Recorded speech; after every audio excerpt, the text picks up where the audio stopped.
Y vamos con las noticias de las 7 con la ayuda precisamente de doña Carmen Carbonell.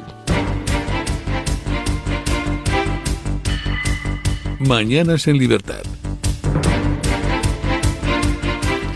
El presidente electo de Venezuela, Edmundo González Urrutia, denuncia el secuestro de su yerno Rafael Tudares en Caracas cuando llevaba a sus hijos al colegio, coincidiendo con el inicio de las clases. El secuestro ha tenido lugar 3 días antes de la toma de posesión como presidente del país, en un momento crítico para la estabilidad política de Venezuela. Mediante un mensaje en X, Edmundo González ha relatado cómo se ha producido el secuestro, mediante el cual lo interceptaron hombres encapuchados vestidos de negro, lo montaron en una camioneta de color dorado y se lo llevaron, según dice el mensaje. También la líder de la oposición venezolana, María Corina Machado, ha denunciado la vigilancia por parte de varios drones de la casa de su madre. Cuenta María Corina Machado que son agentes del régimen del presidente Nicolás Maduro, quienes también, según la exdiputada, han rodeado el sitio desde hace varias horas. Además, 20 Venezuela, el partido al que ambos pertenecen, ha informado de la detención de 6 activistas opositores en Venezuela. Bueno, pues se aproxima el día 10, que es este viernes, día en que está prevista la toma de posesión del nuevo presidente venezolano. Ya saben ustedes que el gobierno torturador, asesino, ladrón, narcotraficante de Nicolás Maduro convocó unas elecciones en Venezuela, presidenciales, obligado por un acuerdo firmado en Barbados con el gobierno Biden, que levantó las sanciones a Venezuela a cambio de esa celebración de elecciones, las sanciones que estaban vigentes desde la época de Trump. Grave error de Biden. Bueno, error o no error. El caso es que Biden levantó a Venezuela las sanciones a cambio de las elecciones. Se hicieron las elecciones y, por supuesto, pues Maduro hizo con esas elecciones lo que tenía desde el principio pensado hacer: intentar amañarlas. Problema, pues que esta vez la oposición se había preparado para el intento de amaño, y frente a la intención de Maduro de recontar los votos con su propio comité electoral, el comité electoral dependiente del Estado que está controlado por Maduro, pues a pesar de ese intento de Maduro, lo que se hizo fue establecer una red de interventores que recopilaron en paralelo todos los datos de votación, que se enviaron a un punto donde se totalizaron y se pudo demostrar que Maduro había cometido fraude y que las elecciones las había ganado de forma abrumadora Edmundo González, el candidato opositor. Recordemos que Edmundo González fue el candidato opositor porque previamente el gobierno de Maduro, que en teoría se había comprometido con Biden a celebrar unas elecciones libres, prohibió a María Corina Machado ser ella misma en persona la candidata. María Corina Machado nombró a otra persona, también le prohibieron ser candidata, y al final pues, se nombró a Edmundo González, y Maduro debió de pensar pues que no representaba una amenaza porque no le conocía prácticamente nadie. Bueno, pues aún así arrasó en las elecciones, porque la gente lo que votaba era evidentemente a quien sí conoce, que es a María Corina Machado.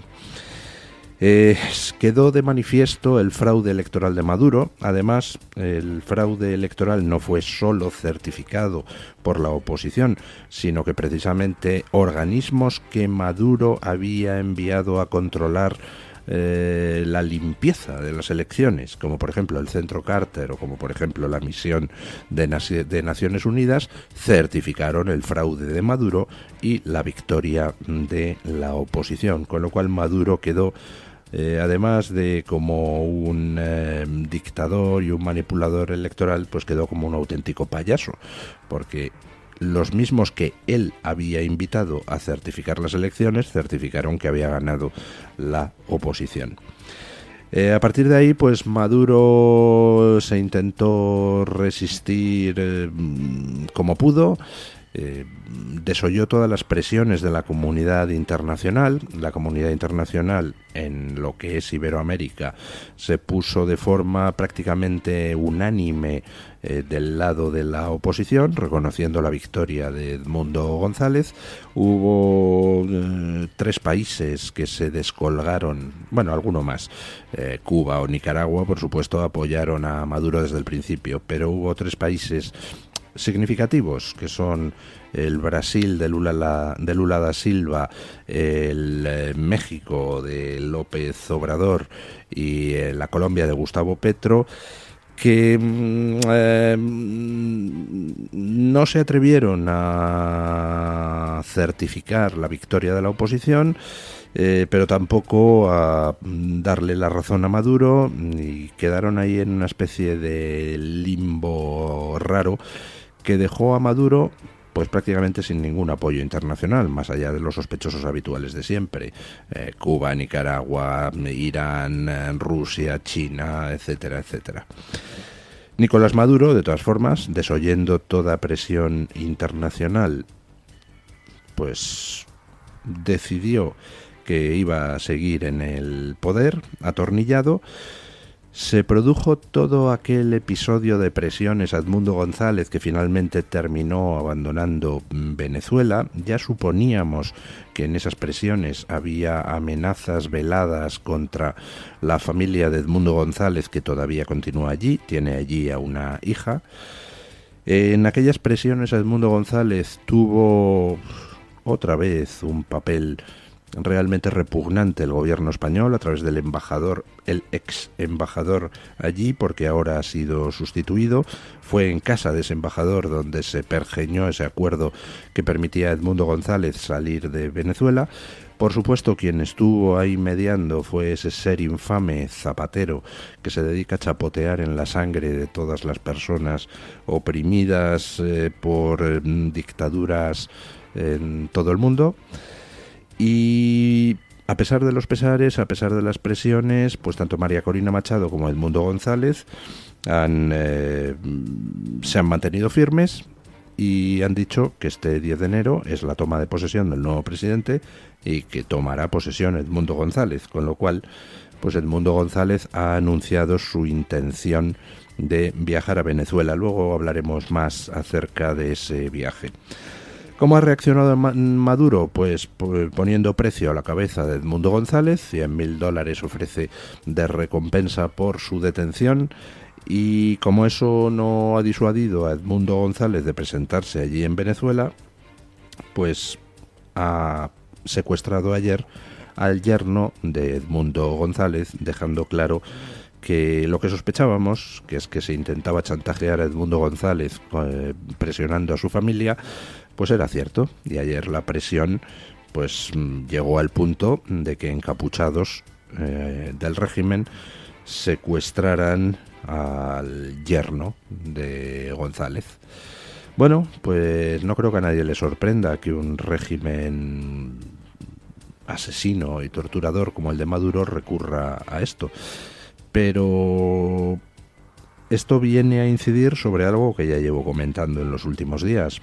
Maduro no se va a ir de motu propio. Maduro solo podrá echársele o bien mediante un golpe de estado interno que diera una parte del régimen que quiera dar una salida al país, o bien mediante una intervención exterior. Y no hay más cáscaras. Maduro, por su propia voluntad, no va a ceder el poder. Es un criminal, sabe que en el poder está protegido, y si pierde el poder, pues sabe que su destino solo puede ser uno de dos: o el exilio en algún país gamberro, yo que sé, en Rusia, por ejemplo, como el dictador Al-Assad, o bien la cárcel. Bueno, pues vamos a ver qué es lo que pasa pasado mañana, pero la cosa se presenta complicadita. Luego hablaremos más de lo que puede suceder. Una noticia que trae hoy creo que es Voz Populi.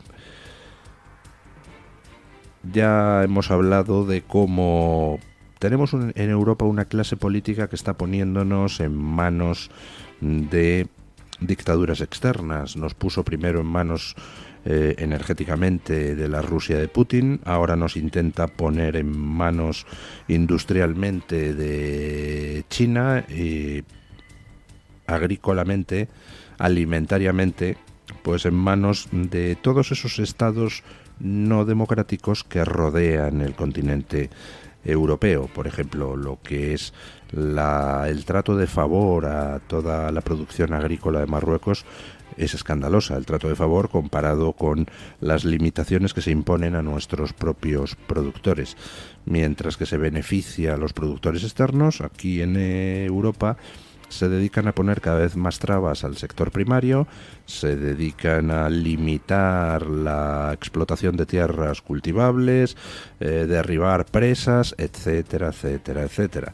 Bueno, pues hay un aspecto de lo que es la dependencia industrial exterior que es particularmente preocupante. Ya saben ustedes que nos hemos gastado cantidades ingentes de dinero en promocionar vehículos eléctricos y energías renovables y todas esas mandangas, ¿verdad? Con las cuales hemos conseguido que aquí la energía sea muchísimo más cara de lo que debiera y desde luego muchísimo más cara de lo que era hace años. O sea, tiene narices que según va avanzando el siglo, en lugar de incrementarse la abundancia, parece que se promociona la escasez. Bueno, pues para todo eso de las baterías eléctricas, las renovables, etcétera, hacen falta toda una serie de materias primas, las denominadas tierras raras, el litio, el cobalto, que sin ellas es imposible fabricar desde un panel solar pues hasta una batería de un Tesla. Bueno, pues ¿quién controla la mayor parte de la producción de esas tierras raras? China. ¿Qué está pasando en Europa? Pues que se prohíbe, por ejemplo, en España, la prospección de recursos minerales. Tenemos una de esas tierras raras, el litio, en abundancia en Extremadura. Bueno, pues aquí parece que todo son trabas para sacar esa materia prima imprescindible para las propias energías renovables que dicen que quieren promocionar. Resultado, China controla casi todo el mercado. ¿Y qué ha hecho ahora China? Pues muy fácil, limitar las exportaciones de esas materias primas hacia la Unión Europea, con lo cual la Unión Europea queda imposibilitada de fabricar baterías. Escuchen. Les hablamos ahora de China, que ha anunciado que va a limitar la exportación de materiales para baterías de vehículos eléctricos. De esta manera responde a la medida impuesta por la Unión Europea el pasado mes de octubre, por el cual se aprobaban los aranceles a los coches eléctricos chinos.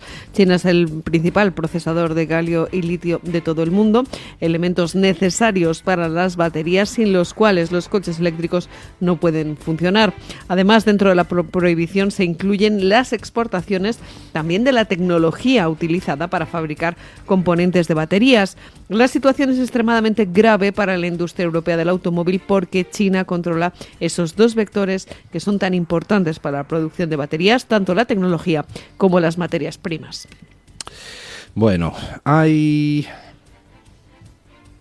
tres aspectos distintos a considerar. Uno son las propias materias primas. En China pues existen minas de muchísimas de las tierras raras necesarias para la producción de cosas imprescindibles dentro de lo que es el mundo de las baterías eléctricas, las tecnologías renovables, etcétera. Una cosa es la materia prima en bruto, que China, pues como ya digo, tiene muchísima producción. Hay minas de litio en otros países, por ejemplo en España tenemos una que no se quiere explotar. Una segunda cosa son las tecnologías necesarias para obtener los elementos químicos a partir de esas tierras raras. Por ejemplo, el aluminio, ¿verdad que es algo como muy común hoy en día en todo el mundo? Bueno, pues el aluminio no no se empezó a poder utilizar hasta 1880. Se conocía que la bauxita pues es un mineral que tiene un alto contenido de aluminio, pero no se sabía cómo demonios sacar el aluminio de la bauxita. Y en 1880, pues no sé quién inventó un sistema mediante el cual, aplicando energía eléctrica, se podía separar el aluminio y obtener aluminio puro a partir de la bauxita. A partir de entonces es cuando empieza toda la revolución del aluminio, sin la cual pues no habría existido, por ejemplo, la aviación. Bueno, pues con las tierras raras pasa lo mismo. No es solo tener la materia prima, sino además controlar lo que es la obtención del elemento químico puro a partir de esas materias primas. ¿Quién resulta que tiene la tecnología más avanzada para eso? China, que lleva más o menos una década de ventaja al resto del mundo en lo que es el procesamiento de esas materias primas. Con lo cual China controla una buena parte del mercado de materias primas, China controla en buena medida la tecnología de obtención de los elementos químicos necesarios a partir de esas materias primas, y por último está, una vez que has obtenido los elementos químicos, aplicarlos en la fabricación de equipos como por ejemplo baterías eléctricas, y ahí de nuevo China es quien tiene el predominio. Para evitar que otros le quiten ese predominio, pues lo que ha hecho ha sido limitar las exportaciones de materias primas y limitar lo que es la difusión, la exportación de la tecnología para procesar esas materias primas. Resultado, pues que después de haber metido a todos los fabricantes europeos en un follón de desarrollo de coches eléctricos, pues ahora nos encontramos con que no tenemos baterías con las que alimentar esos coches eléctricos, porque quien controla todo el mercado es China. Recientemente ha quebrado una gran empresa de fabricación de baterías en Europa y bueno, pues a partir de ahora es China quien suministrará las baterías para los coches eléctricos, y si no, pues no hay coche eléctrico. ¿Tiene sentido todo esto? ¿Tiene sentido que la Unión Europea nos haya puesto en manos de China, nos hayamos gastado una ultramillonada en el desarrollo del mercado de coches eléctricos para que al final China pueda tocar un botoncito, cerrar el grifo y hacer quebrar a todos los fabricantes europeos de automóviles? ¿Tiene sentido? Pues hombre, tiene sentido si hay alguien dentro de la euroburocracia que esté poniendo el cazo y cobrando de China, que es lo que algunos sospechamos que lleva pasando mucho tiempo, igual que pasaba con el caso de la dependencia energética de Rusia, donde al final resulta pues que tantos políticos y expolíticos europeos terminaban cobrando de las empresas energéticas rusas. Cuando vean ustedes que alguien hace algo rarito, algo que va en contra de los intereses que se supone que representa, pues no les quepa a ustedes dudas, trabaja para el exterior. Por ejemplo, cuando vean ustedes a Sánchez haciendo cosas que benefician a Marruecos y perjudican a España, pues no les quepa a ustedes duda, Sánchez está trabajando para Marruecos. ¿Por qué? Pues no sé, pero espero que algún día lo sepamos. En fin, ya saben ustedes que con lo de Aldama ha surgido pues esa duda de ¿quién dice la verdad? ¿Aldama o Ángel Víctor Torres? Aldama cuando dice que pagó a Ángel Víctor Torres y que le puso un piso con señoritas, esas cosas, o Ángel Víctor Torres cuando lo niega y dice que Aldama miente. Pues bueno, al final es una lucha de credibilidades, y lo malo es que en la lucha no va ganando precisamente Ángel Víctor Torres. Ayer supimos que en otro caso, aparentemente no relacionado con lo de Aldama, pues el gobierno canario de Ángel Víctor Torres estaba pringado hasta las cachas. Escuchen.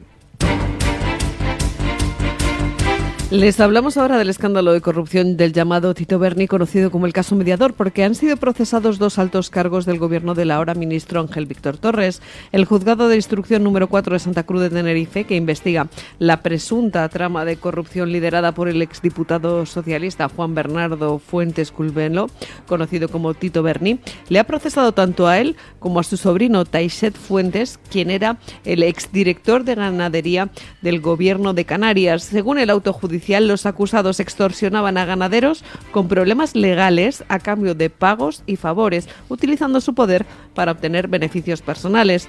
La trama que se investiga incluye delitos como cohecho, estafa y revelación de secretos y, según la juez, implicaba reuniones secretas y el uso de información privilegiada para gestionar trámites administrativos de forma irregular.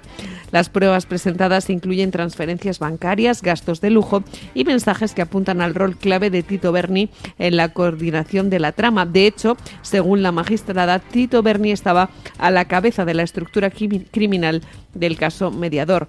El caso, que afecta a la etapa de Ángel Víctor Torres como presidente de Canarias, ha generado gran indignación social y supone un duro golpe para el PSOE canario.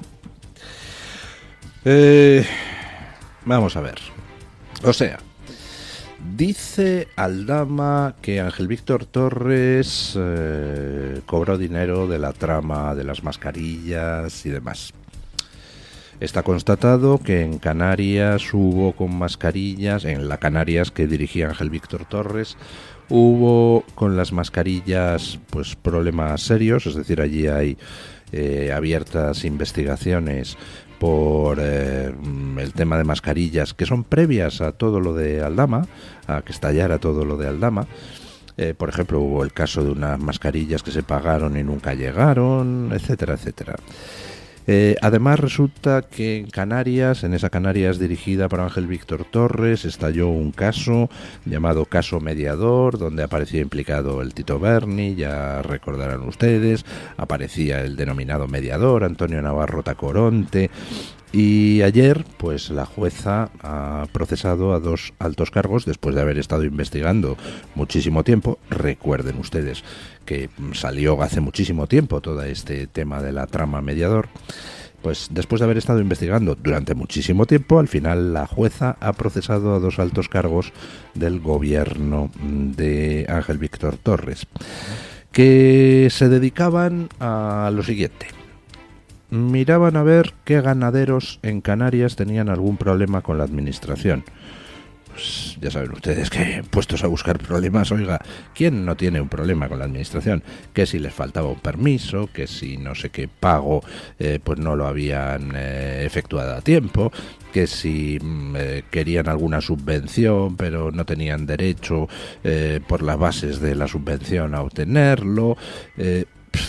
Puestos a buscar problemas a una empresa ganadera, se pueden identificar muchos, como a cualquier otra empresa. Vale, una vez identificada la empresa ganadera en problemas, pues se le decía que se le resolverían los problemas a cambio de una pasta. Y entonces, pues aquel que quería que le resolvieran los problemas, pues pagaba. Y el que no quería que le resolvieran los problemas, el que no quería pagar, pues entonces imagino que los problemas irían a más. Bueno, pues esto ya está certificado por la jueza que llevaba el caso. Y la pregunta es muy simple. ¿Ángel Víctor Torres sabía de estas actividades? ¿Ángel Víctor Torres tenía alguna noción de que en su gobierno altos cargos se dedicaban a extorsionar a los ganaderos canarios? Ángel Víctor Torres resulta que no sabía, compraba mascarillas, pero no sabía que había una trama de corrupción en torno a las mascarillas. Ángel Víctor Torres tenía en su gobierno gente que extorsionaba a ganaderos canarios, pero no sabía que tenía en su gobierno una trama de corrupción que extorsionaba a ganaderos canarios. ¿Ustedes quién creen que está ganando en el combate de credibilidad? ¿Aldama o Ángel Víctor Torres? Pues por el momento, y acaba de pitar el árbitro el final del primer tiempo, Aldama gana por goleada.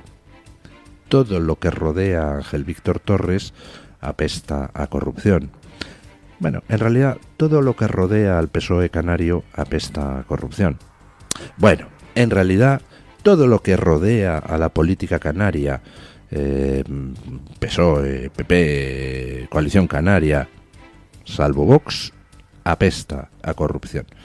Recuerden que en Canarias fue el motivo de una expulsión peculiar, la del gran maestre de la masonería española, Óscar de Alfonso, que denunció la corrupción existente en Canarias del PSOE y tal, y en la que estaban implicados miembros de la masonería. Y el nuevo gran maestre de la masonería, que es uno que creo que es senador o ex senador del Partido Socialista, pues logró que se le condenara a, no sé si a ser expulsado o se le condenara al silencio durante 2 años al ex gran maestre de la masonería española. O sea, figúrense el percal que debe de haber en Canarias. Recuerden también que en Canarias, por ejemplo, se han producido episodios peculiares, como que en las últimas elecciones generales del 23J, los que iban en la lista de Vox por Tenerife, de repente a última hora, ¡pum!, se bajan sin tiempo para sustituirles, con lo cual Vox no pudo concurrir en Tenerife a las elecciones del 23J. Vamos, el nivel de mafia en Canarias es tremendo.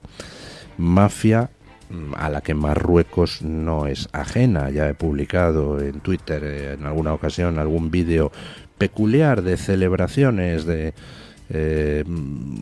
determinados eventos marroquíes en Canarias con asistencia de representantes de todos los partidos de la zona, menos Vox, pues Coalición Canaria, PP, PSOE, etcétera. Ay, ¿qué pasa en Canarias?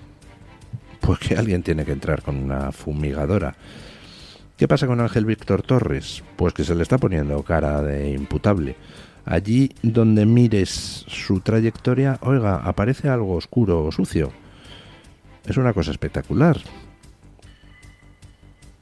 Ya lo dije el otro día, Ángel Víctor Torres fue alcalde de no sé qué pueblo de Canarias. Me pregunto, ¿su paso por la alcaldía no dejó ninguna noticia ni ningún evento raro?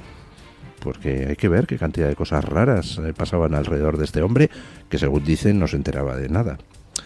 En fin, y hablando de Canarias, Canarias está llena de menas. Menas que nuestro propio gobierno trae a Canarias enviando a salvamento marítimo, financiando a ONGs que se dedican a llevar gente a Canarias, esas cosas, ¿verdad?